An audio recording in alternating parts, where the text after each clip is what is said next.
Hi, welcome to number 2 in the H4 series.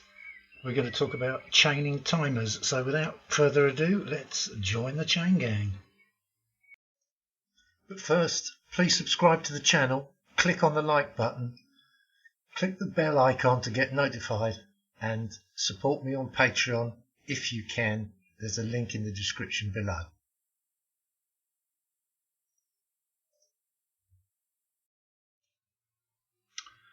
In H4, chaining timers is a technique for allowing one timer to start another one automatically when it has finished its task.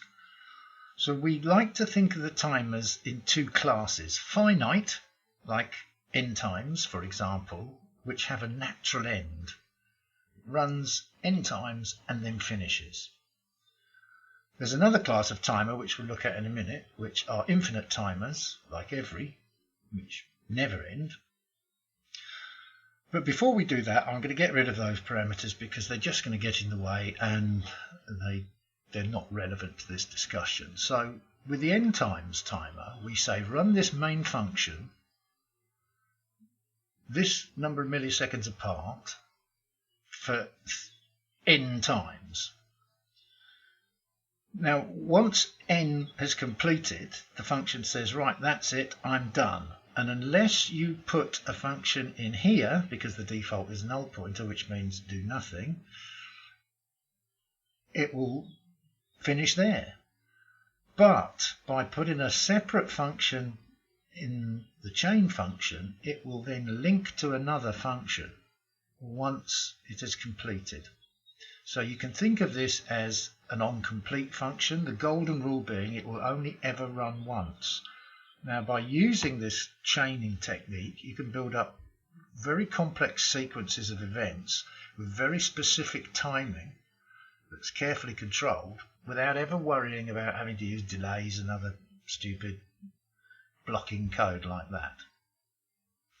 So then, timers that do this, that finish naturally, are in that list there, which means we now need to consider the infinite timers, things that have got every in their name, because they would never stop running. So what does it mean for a timer that's never going to stop to have an onComplete function? Well, infinite timers, which are these, will continue until somebody intervenes, and how they intervene is that they don't run forever, because never say never again, all timers can be cancelled. Now there's 4 different ways to cancel a timer, and which one you choose depends on how that function reacts when it's cancelled. So those are the different techniques. We're going to look at them now in a little more detail to show you how to get a chain function to run when an infinite function is cancelled. And that can be very useful because you can then provide user feedback, such as turning on an LED, turning off an LED, printing a message or whatever, to show that that long-running process is no longer running because of some event that caused you to call a cancel on it. So let's look at the 4 different types. And the scenario we're going to start with is we're going to use our n times timer because these cancellation functions work on any type of timer, not just infinite timers. So the same mechanism operates on all timers. It's just that it's the way that you can get an infinite timer to run a chain function. You could quite happily interrupt an n times timer long before the n has expired because you choose to. So our starting scenario is we're going to say it's had 3 iterations. The main function just prints the iteration number and the chain function just prints end. Now at this point in the sequence we're going to assume that we have run the first iteration, so all of our scenarios will have printed 1, and where the red arrow is, when it's just about to start running its second iteration, we call one of these functions. Now in the first instance we go directly to jail. We do not pass go. We do not collect $200. But more importantly, we do not run the chain function. Okay, cancel is just chop the timer. End of. Finish early is a little more kind. It says, well, look, you were just about to run iteration 2, so you must think that it was worth doing. We're going to let that finish, and then we're going to jump to the end function. Finish now, so it's like cancel, but it's not as kind as finish early. It says jump to the end function now. Do not complete the iteration you are just about to do. Finish if, who knows? You provide a third function which makes some decision, entirely up to you, but if that function returns true, it will act like a finish now and jump to the end function. If the function returns false, the timer will keep on running. So if you've got an infinite timer, for example, you could call finish if some condition exists, and if the condition doesn't exist, it'll carry on running forever. If the condition does exist, it'll end and call the end function. If you took that same timer, infinite timer, and called cancel, it's going to stop and no end function will be called. So hopefully that explains chaining. What we're going to do now is jump over to the live lab and see that in action. Here we are then in the live lab, and you will notice first of all that I'm using H4 plugins here. Now obviously that's based on H4, but I want you to concentrate just on the timer function and the chain function. But the reason I'm using H4 plugins is because it's got a thing in it called a signaler, which allows you to put a flasher onto a pin in a very simple fashion. And I think a flashing LED just looks a lot nicer in these demos than a simple solid on.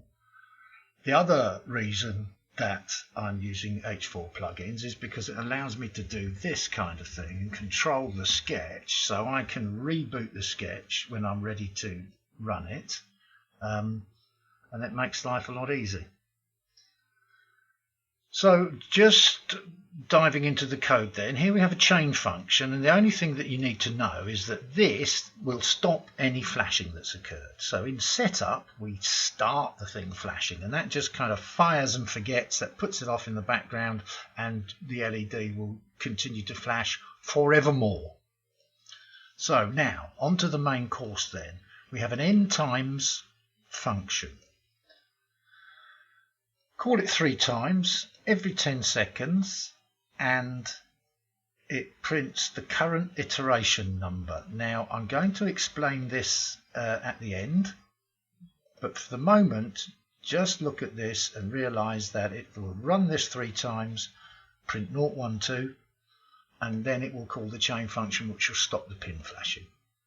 Alright, so let's use the H4 plugins function to reboot the sketch. There it goes, and it's off and running the sample. So in 10 seconds time we're going to see iteration 0, and that gives me time to apologize for the very strange lighting conditions that are occurring here. It's a beautiful, hot, very sunny day, and I happen to sit next to a window, and that's the sun streaming in, so it's kind of mucking up the camera lighting, but there you go. So there we are, second iteration 1. Iteration 2, as you can see there, then the end times is completed and the LED goes off because the stop pin function was called from within the chain function, which got executed when the end times finished. Quite straightforward. So bear with me a second while I pause and get the second example up to look at infinite timers. And here we are ready with the second example. Much of it's the same. I'm compiling it while I speak to give me time to get through. It will take a little bit of time, but if you want to support me on Patreon, and I can afford a faster computer, and these things will happen quicker. there's our signaler. I've put an extra comment in there. And what we're going to do this time is we're going to set the pin flashing, as always. I'm going to speed things up a little as well. Every 5 seconds we're going to print the iteration number, and there's a chain function so that if we ever get cancelled we'll call that. So what we're going to do first is we're going to call finish now on it, which will cancel it immediately, but it will run the chain function, and with perfect timing there it is, off and running. Only 15 seconds to go, and as soon as it prints iteration 4 it will get chopped, but it will get chopped in a way that jumps to the chain function and puts out the light. Voila! Let's just change that to a finish early. And what you should remember, that won't work, will it? What you should remember from that one, excuse me, is that rather than chopping it immediately at the end of the previous iteration, it will allow it to continue the iteration it was just about to do. So this time when it finishes, you're going to see iterations 0, 1, 2, 3, 4, 5, and then the lights out.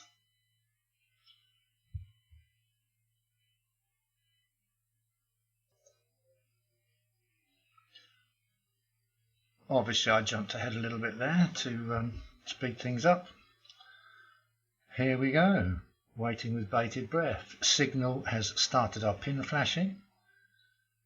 Every 5,000 timer is running happily. At the 25-second time mark, it will get rudely interrupted by the once timer firing the finish early. And there you can see that it was allowed to do its final iteration. Well, it wasn't actually allowed, it was forced. Look, these things happen at the same time. So iteration 4 finished early, says, right, okay, there's your last one. Now jump to the chain function. And finally, in this segment, indeed this video, we are going to give it the chop.